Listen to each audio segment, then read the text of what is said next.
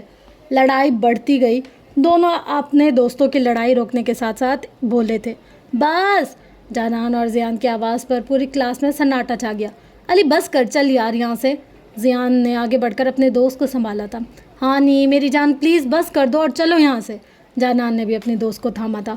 کیوں جانو کیوں بس کر دوں؟ شروع اس نے کیا ہے، چلغوزے کا چھلکا۔ ہانیہ کہاں باز آنے والی تھی؟ اور تم مرغی کا دورہ پڑی ہوئی مریل مرغی، تو علی بھی کیوں پیچھے رہتا؟ دونوں ایک دوسرے کو کھا جانے والی نظروں سے گھور رہے تھے۔ یار مس حجابن عرف نقابن، خدا کا واسطہ اپنی دوست کو لے کر جاؤ۔ زیان نے تنگ آ کر جانان سے منت کی۔ جی میں لے کر جاتی ہوں، جانان ہڑبڑاتے ہوئے بولی تھی۔ چلو ہانی چلو بس کرو۔ جانان نے ہانیہ کو پیار سے ڈپٹا تھا۔ جانو یار چھوڑو مجھے اس کی تو۔ ہانیہ آگے کچھ بولتی اس سے پہلے ہی جانان نے اس کو زبردستی باہر کی طرف کھینچا تھا۔ چپ بس ہانی چلو۔ اب کی بار جانان نے گھورتے ہوئے آنکھیں دکھائی تھی۔ جانان زبردستی ہانیہ کو باہر گراؤنڈ میں لے کر آئی تھی اور دوسری طرف زیان علی کو کینٹین لے کر چلا گیا تھا۔ ہانیہ اور جانان کو باہر گراؤنڈ میں بیٹھے ہوئے 20 منٹ سے زائد گزر چکے تھے، مگر دونوں کے درمیان خاموشی چھائی تھی جس کو جانان نے توڑا تھا۔ ہانی میری پیاری سی جان پلیز موڈ ٹھیک کرو۔ جانان نے ہانیہ کا چہرہ اپنی جانب کرتے ہوئے پیار سے سمجھایا تھا۔ نہیں جانو، وہ کالا گوریلا خود کو سمجھتا کیا ہے، اس کو تو میں چھوڑوں گی نہیں۔ ہانیہ نے علی کو تصور میں بھی دھمکی دی تھی۔ ہاں نو پلیز چھوڑو، ہم دونوں نے فرسٹ ڈے ہی 2 لیکچرز مس کر دیے، اسے کو ایک طرف ڈالو۔ جانان کے خاموش ہونے پر ہانیہ نے کوئی جواب نہ دیا بلکہ ایک ہی نقطے کو گھورتی رہی۔ ہانیہ ہانی ہانو مانو۔ جانان کے اس قدر پیار سے پکارنے پر نہ چاہتے ہوئے بھی جواب دیا۔ آخر کیسے وہ اپنی جان سے پیاری دوست کو اگنور کر سکتی تھی؟ جی جانو، چلو کلاس میں چلتے ہیں، بہت دیر سے باہر ہیں۔ چلو ٹھیک ہے چلتے ہیں۔ میم جانان اور کوئی حکم؟ ہانیہ نے جانان سے بڑے مؤدبانہ انداز میں پوچھا تھا۔ جواباً جانان نے ہنستے ہوئے نفی میں سر ہلایا تھا۔ زیان یار وہ چھٹانگ بھر کی لڑکی خود کو کیا سمجھتی ہے؟ بڑی آئی خود کو کوئی 30 مار خان سمجھتی ہے۔ اچھا نا علی بس کر دے، جب وہ مس کیا نام تھا یار، خیر جو بھی تھا، مس حجابن عرف نقابن سوری بول ہی رہی تھی تو بات کو پڑھانے کی کیا ضرورت تھی؟ خام خواہ زیادہ شوخہ بننا تھا، اچھے سے عزت اتاری لڑکی نے۔ زیان نے بھی علی کو آڑے ہاتھوں لیا تھا جبکہ زیان کے طنز پر علی کا چہرہ اور زیادہ پھول گیا تھا۔ چھوڑو اب چل کر کلاس میں، ورنہ یہ لاسٹ لیکچر بھی مس ہو جائے گا۔ اگر اب فیل ہوئے تو اچھی خاصی میٹھی عزت افزائی ہونی ہے۔ علی نے ٹیڑھی نظروں سے گھورتے ہوئے جواب دیا اور دونوں کلاس کی جانب بڑھ گئے۔ میں آئی کم ان سر؟ علی اور زیان نے بھیگی بلیوں جیسی آواز میں کلاس میں آنے کی اجازت مانگی تو کلاس میں موجود پروفیسر نے دونوں کو تیکھی نظروں سے گھورا تھا۔ موصوف اتنی جلدی آنے کی کیا ضرورت تھی؟ تھوڑا اور دیر لگاتے، تھوڑا اور سو لیتے تاکہ کلاس میں داخل ہونے کی اجازت نہ لینی پڑتی۔ کلاس میں موجود پروفیسر نے بھگو کر طنز کیے تھے۔ کلاس میں دبی دبی سی ہنسی گونجی تھی۔ آج کا دن ہی خراب تھا۔ زیان اور علی کو اس بات کا شدت سے احساس ہوا تھا۔ Come fast and set your seats. اجازت ملتے ہی دونوں جلدی سے کلاس میں داخل ہوئے تھے۔ Thank you sir. علی اور زیان اپنی جگہ کی طرف بڑھے لیکن جب اپنی جگہ پر جانان اور ہانیہ کو بیٹھے دیکھا تو دونوں کے تن بدن میں آگ بھڑکی تھی۔ اٹھو یہاں سے۔ زیان کے چہرے کے زاویے بگڑے ہوئے تھے۔ کیوں؟ جانان نے معصومیت سے سوال کیا۔ کیونکہ یہ ہم دونوں کی سیٹ ہے، زیان نے بیزاریت سے جواب دیا تھا۔ تو آپ نام تو نہیں لکھوا چکے یہاں پہ؟ جانان نے بھی ٹھیک ویسے ہی بیزاریت سے جواب دیا تو زیان نے خونخوار نظروں سے گھورا اور ضبط کرتا علی کو لیتا دوسری ٹیبل کی طرف بڑھ گیا۔ مگر ہانیہ کہاں باز آنے والی تھی؟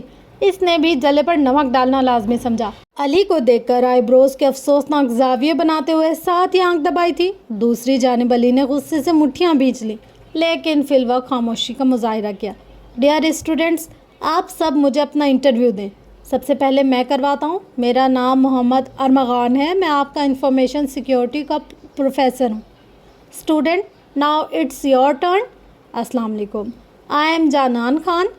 السلام علیکم، I am Haniya Afzal. Hello class, I am Ali Shahzad. Hi everyone, I am Zayan Kamal. اسی طرح پوری کلاس نے اپنا انٹروڈکشن دیا، پھر پروفیسر نے اپنا لیکچر اسٹارٹ کیا۔ جانان اور ہانیہ نے سارا دن لیکچر اٹینڈ کیے۔ 2:30 بجے تک سارے لیکچرز ختم ہوئے تو سب اسٹوڈنٹ فری ہوئے۔ کچھ اسٹوڈنٹ گھر چلے گئے اور کچھ کینٹین کی طرف چل دیے۔ ہائے اللہ جانو، آج تو بہت تھک گئے اور دونوں کی بھوک بھی لگی ہے۔ ہانیہ نے اپنے پیٹ کی آہوں کو زبان دی اور اپنا حال پیٹ بیان کیا۔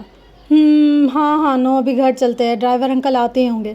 ہانیہ نے مسکینوں جیسی شکل بناتے ہوئے جانان کی طرف دیکھا۔ اس کا مطلب ہم یہاں کچھ نہیں کھا سکتے؟ بالکل، ہم دونوں ایسے ہی سب کے سامنے اپنا نقاب نہیں اتار سکتے۔ جانان کی بات سنتے ہانیہ کی رونی صورت ہوئی تھی، مگر گہری سانس بھر کے رہ گئی۔ اچھا جانو، گھر کے لیے پیک تو کروا سکتے ہیں؟ ہانیہ نے ایک بار پھر کوشش کی۔ نہیں، مگر جانان کی طرف سے منفی جواب سنتے ہی چہرے کے زاویے بگاڑے تھے۔ جانان بہن، اب بھلا وہ کیوں نہیں کروا سکتے؟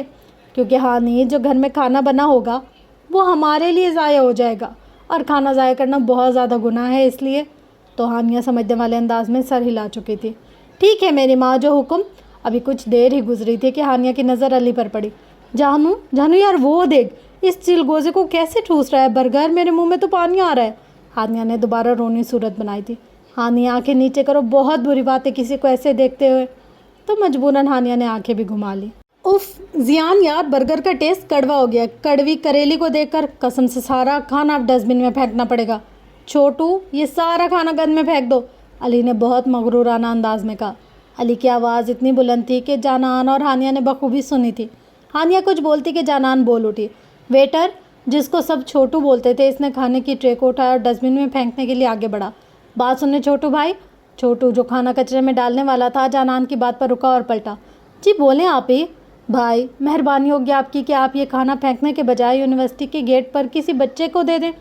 وہ بھوکے ہوں گے تو آپ یہ کھانا ان غریب بچوں کو دے دیں، اگر وہ کھا لیں گے تو آپ کو دعا دیں گے، اور اللہ پاک بھی آپ کو اس کا اجر دے گا۔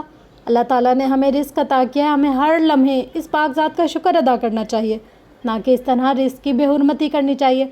علی بھائی، جانان نے علی کو مخاطب کیا، بھائی رزق کی قیمت آپ ان غریب اور مفلس لوگوں سے پوچھے جو کئی کئی دن تک بھوکے رہتے ہیں، جن کے گھروں میں کئی کئی دن فاقے رہتے ہیں، جن کے معصوم نومولود بچے بھی وقت اور حالات کی تنگ دستی کی بنا پر بھوکے روتے بلکتے رہتے ہیں، کبھی پانی پر گزارا کر لیتے ہیں تو کبھی کسی کے گھر کی باسی روٹی پر، مگر جن لوگوں کو اللہ پاک نے سب کچھ عطا کیا ہے وہاں کوئی قدر نہیں۔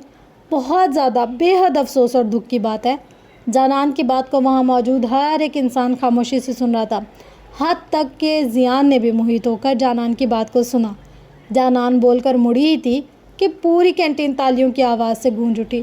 سب نے جانان کو سراہا تھا، اور دوسری طرف علی شرمندہ سا کھڑا تھا، اس کو بھی اپنے کیے پر افسوس ہو رہا تھا، اس لیے خاموش رہا، اور زیان نے جانان کو داد دیتی نظروں سے دیکھا۔ ہانو چلو اب باہر چلتے ہیں، ڈرائیور انکل آتے ہی ہوں گے۔ جانان نے ہانیہ کو باہر چلنے کو کہا۔ ہاں میری جانم، میری سمجھدار سی نانی اماں، چلو چلتے ہیں۔ جانان اور ہانیہ یونی کی گیٹ پر کھڑی ہوئی تھی۔ کچھ دیر میں ایک BMW رکی۔ ڈرائیور نے گاڑی کا دروازہ کھولا تو جانان اور ہانیہ گاڑی میں بیٹھ کر اپنے گھر چلی گئیں۔ پیچھے علی حیران سا منہ کھولے کھڑا رہا تھا کہ جن کو وہ غریب گھرانے کی سمجھ رہا تھا، وہ دونوں تو اچھی خاصی امیر معلوم ہوتی تھیں۔ منہ بند کر لے کمینے، کیونکہ آج جتنی عزت ہوئی ہے کافی ہے، اب تیرے منہ میں مکھی جاتی نہیں دیکھ سکتا میں۔ زیان نے علی کے ساتھ طنزیہ نظروں سے گھورتے ہوئے بولا۔ علی جو کب سے منہ کھولے کھڑا تھا، زیان کی بات پر ہڑبڑاتے ہوئے اپنا منہ بند کر لیا۔ چل اب گھر چلتے ہیں۔ اوکے بھائی، اپنا خیال رکھیو۔ علی زیان کو گلے لگا رہا تھا۔ کچھ ہی دیر میں دونوں اپنی اپنی ہیوی بائک پر بیٹھتے گھروں کی طرف روانہ ہو گئے۔ گھر میں داخل ہوتے ہی جانان نے اونچی آواز میں سلام کیا تھا۔ السلام علیکم۔ وعلیکم السلام۔ آ گیا میرا بچہ، میری گڑیا، لگتا ہے تھک گئی ہے میری جان۔ کل بانو جو جانان کے ہاتھوں انتظار میں کھڑی ہوئی تھی، جانان کے آتے ہی سر پر بوسہ دیا۔ جی مما جانی، مگر آج بہت زیادہ تھک گئی ہوں۔ ہاں میرا بچہ، چلو جلدی سے چینج کر کے آؤ، میں کھانا لگاتی ہوں۔ گل بانو بولتی کچن کی جانب بڑھی تھی۔ جی مما جانی، لیکن پہلے نماز ادا کروں گی، کہیں قضا نہ ہو جائے۔ جانان نے پیچھے سے گل بانو کو آواز لگائی۔ ٹھیک ہے میرا بچہ، آپ جاؤ، میں کھانا گرم کر لیتی ہوں۔ جب تک کچھ دیر میں جانان فریش ہو کر آئی اور پھر نماز ادا کی۔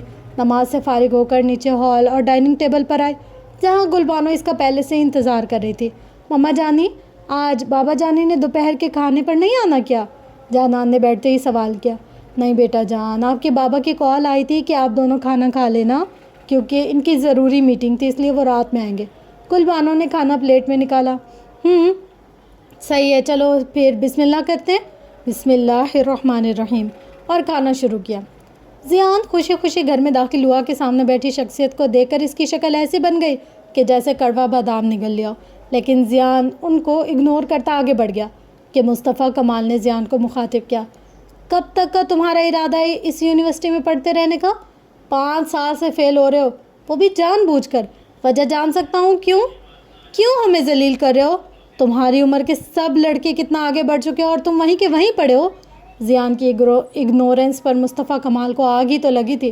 مسٹر مصطفیٰ کمال، آپ اپنی زندگی میں مصروف ہیں تو مصروف رہیں، میری لائف میں انٹرفیئر کرنے کی ضرورت نہیں، سمجھے آپ؟ زیان نے سر جھٹکا تھا۔ شرم آنی چاہیے تمہیں کہ تم اپنے باپ سے کس طرح کس لہجے میں بات کر رہے ہو۔ مصطفیٰ کمال کے بغل میں بیٹھی عورت نے زہر اگلا تھا۔ زیان نے ماریہ کی بات پر مصنوعی سا کہکا لگایا تھا۔ مسز ماریہ مصطفیٰ کمال، آپ پہ شرم کا درس سوٹ نہیں کرتا، تو لہٰذا آپ ہمارے پرسنل معاملات میں مداخلت نہ کریں، کیونکہ میں کچھ بھی بولنے سے گریز نہیں کروں گا۔ زیان نے زوردار لہجے سے اس عورت کو باور کروایا تھا۔ زیان، زبان سنبھال کر، تمہاری ماں ہے تم۔ مصطفیٰ بھی بول ہی رہے تھے کہ زیان نے کاٹدار لہجے میں مصطفیٰ کمال کو روکا۔ خبردار جو اس عورت کو میری ماں کہا یا میری ماں سے مماثلت دی۔ زیان مصطفیٰ کی بات کاٹ کر بے لچک لہجے میں بولا، مسٹر مصطفیٰ کمال صاحب، میری ماں وہ تھی جس کو آپ نے بھری محفل میں سب کے سامنے رسوا کیا تھا۔ تو فرینڈس، یہ تھی اس ناول کی ایپیسوڈ 1۔ ایپیسوڈ 1 سننے کے بعد آپ لوگوں کا کیا فیڈ بیک ہے وہ آپ لوگ میرے ساتھ ضرور شیئر کیجیے گا، تاکہ مجھے پتہ چلے کہ آپ لوگ کیا فیل کریں اس کو سننے کے بعد، اور آپ لوگ کو اسٹوری کیسی لگ رہی ہے۔ مجھے لگتا ہے ہم کبھی بھی کسی ناول کو فرسٹ ایپیسوڈ سے جج نہیں کر سکتے۔ ہاں، جو بڑے رائٹر ہیں لائک میری فیوریٹ نور راجپوت یا نمرہ احمد، جن کا کام میں نے بہت پڑھا ہے، ان کے حساب سے مجھے یہ لگتا ہے کہ ابھی یہ بگنرز ہیں، تو آبویسلی بات ہے 5 6 7 ناولز لکھنے پر ہم لوگ اتنے میچور نہیں ہوتے کہ ہم بہت پختگی سے لکھ سکیں یا ایک ایسا پلیٹ بنا سکیں کہ مطلب بندہ پڑھتے جائے اور اس کو سوچتا جائے کہ اچھا ایسا بھی ہو سکتا ہے، یہ بھی ہوا ہوگا، یا اس کے بیہائنڈ دا سین کیا ہوگا۔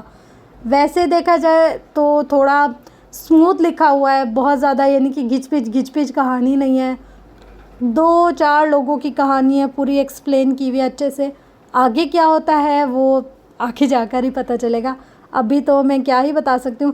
لیکن آپ لوگوں نے اگر فرسٹ ایپیسوڈ سنی ہے تو آپ لوگ مجھے بتائیں کہ آپ لوگوں کو کیسی لگی، اور انشاءاللہ میں کوشش کروں گی کہ 2-4 دنوں میں نا اس کی ساری ایپیسوڈز کمپلیٹ کر کے آپ لوگ کے ساتھ شیئر کر لوں۔ اس کے علاوہ 1-2 اور رائٹرز ہیں جن کا کام میں نے آپ لوگ کے ساتھ شیئر کرنا ہے، پھر دیکھیں گے اس میں سے سب سے اچھا اور مزے کا کام کس کا ہے، پھر ہم ووٹنگ کریں گے اور میں آپ کو اپنا فیڈ بیک بتاؤں گی کہ مجھے کس رائٹر کا کام بہت اچھا لگ رہا ہے، اور آپ لوگ اپنا بتائے گا۔ اسی کے ساتھ ساتھ آج کی ہماری ایپیسوڈ ہوتی ہے اینڈ۔ ملتے ہیں انشاءاللہ نیکسٹ ایپیسوڈ میں، تب تک کے لیے اپنا گرد و نواح لویال کا بہت زیادہ خیال رکھیے گا اور مجھے اپنی دعا میں بہت زیادہ یاد رکھیے گا۔ لو یو آل، اللہ حافظ۔